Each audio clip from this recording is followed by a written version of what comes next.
একটি শান্তিপূর্ণ রাজ্যে এক বিজ্ঞ রাজা এবং সদয় রানী শাসন করতেন।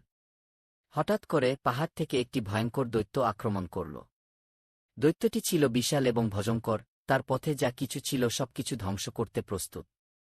রাজা সাহসী ছিলেন এবং তার সৈন্যদের সঙ্গে দৈত্যের বিরুদ্ধে লড়াই করতে এগিয়ে এলেন। কিন্তু দৈত্যের শক্তির সামনে তাদের প্রতিরোধ ব্যর্থ হল। রানী, যিনি তার জ্ঞানের জন্য পরিচিত ছিলেন, ভিন্ন পন্থা নিলেন। তিনি দৈত্যের কাছে গিয়ে তাকে দয়া সহকারে খাবার এবং আশ্রয় প্রস্তাব করলেন এবং জিজ্ঞাসা করলেন কেন সে এত ক্রুদ্ধ। দৈত্যটি অবাক হয়ে জানাল যে সে একাকী এবং ভুল বোঝাবুঝির শিকার।